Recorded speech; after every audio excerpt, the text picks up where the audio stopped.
Now, more lefties losing it, and they don't come any more powerful and some would say dishonourable than this billionaire. The New York Post reports George Soros and his hard left minions are funding many of the agitators who are fueling the explosion of radical anti-Israel protests at college campuses across America.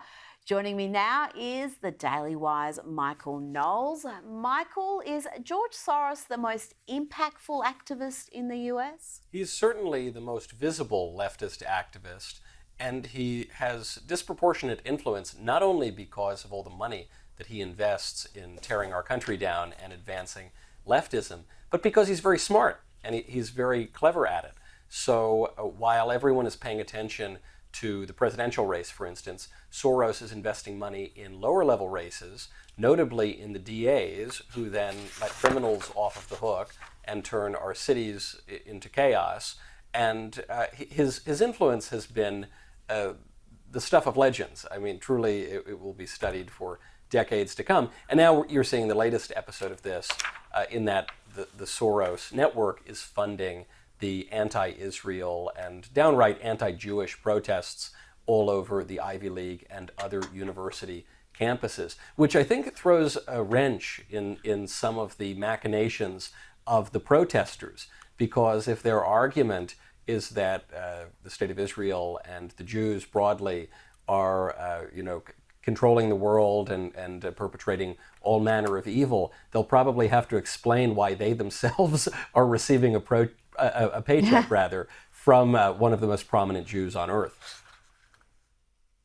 Now, President Biden has been characteristically weak and incoherent with his approach on this issue. Let's have a listen to what he's had to say. Do you condemn the anti-Semitic protests on college campuses? I condemn the anti-Semitic protests. That's why I've set up a program to deal with that.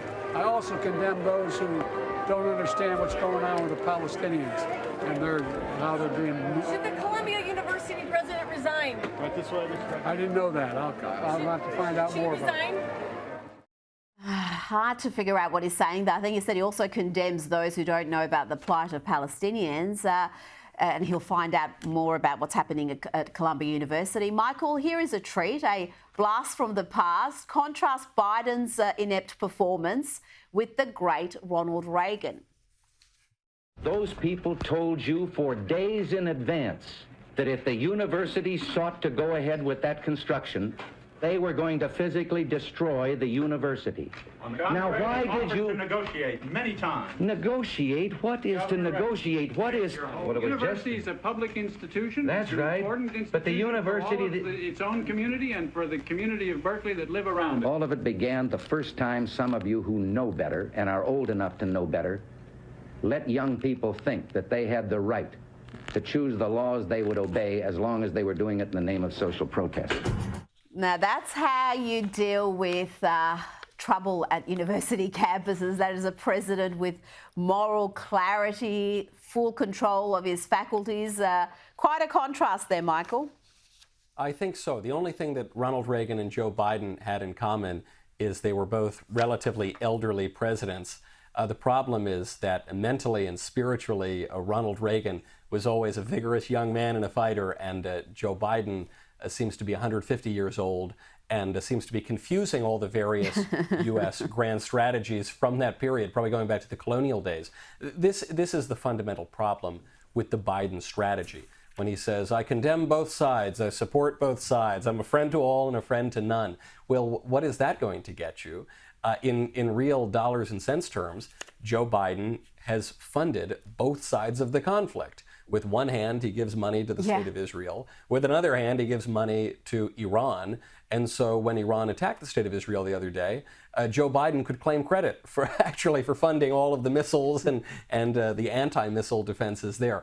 Not a very smart policy, but he has no idea where he's going. And so when President Trump comes in and points to Joe Biden and points to his many failures, Donald Trump can say with a lot of credibility that if he were president, none of this would be happening, because President Trump was already the president, and during that time, mirabile dictu, amazing to say, He brought peace to the Middle East. He signed the Abraham Accords. Vladimir Putin stopped invading countries for the first time in 20 years. Even Kim Jong-un started playing ball with the United States.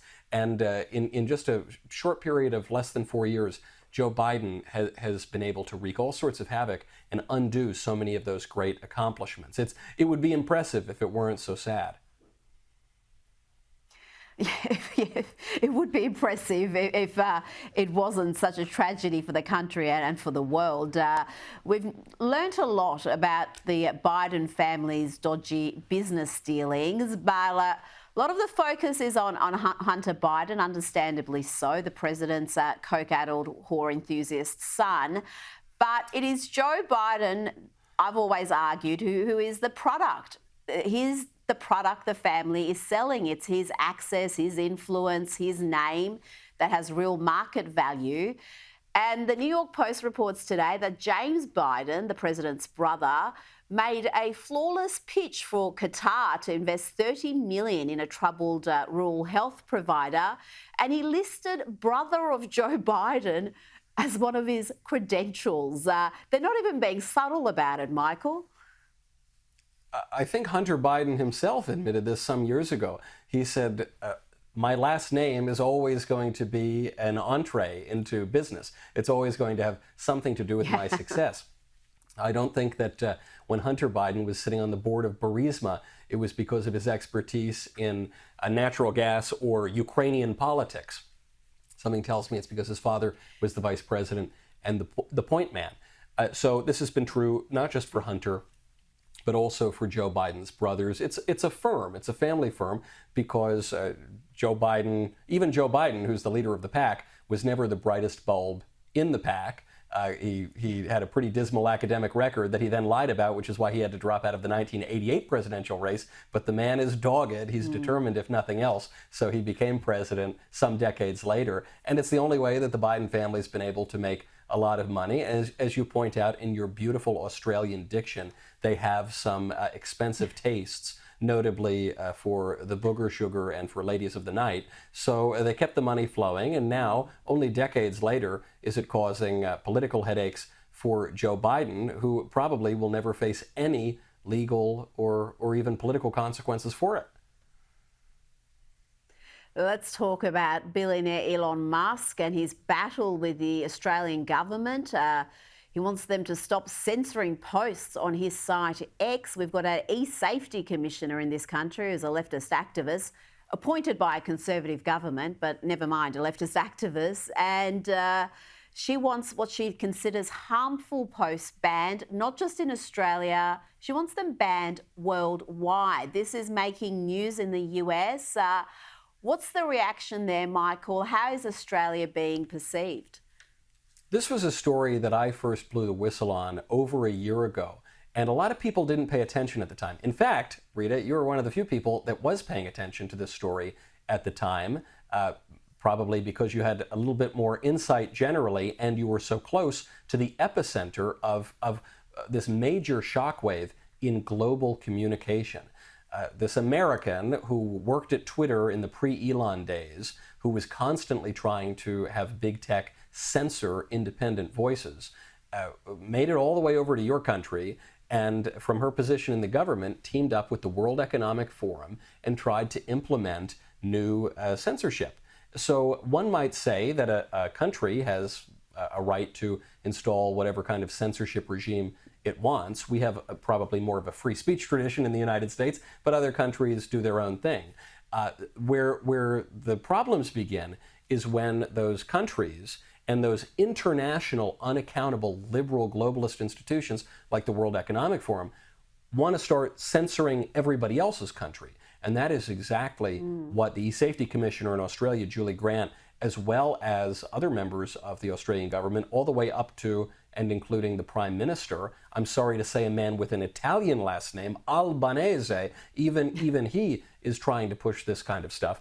And so they're trying to fine people $500,000 a day. They're trying to fine X for reporting on the stabbing in Sydney, the mall stabbing, and then the stabbing of the Ancient Church of the East Bishop.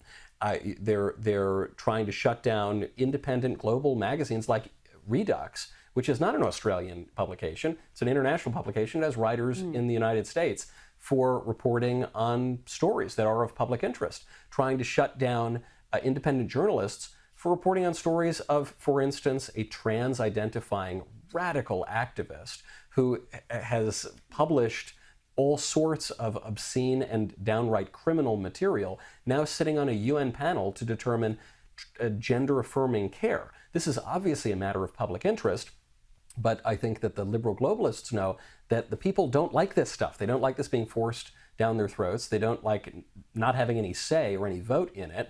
And so the answer is that they're going to censor everybody, no matter the jurisdiction and no matter national borders.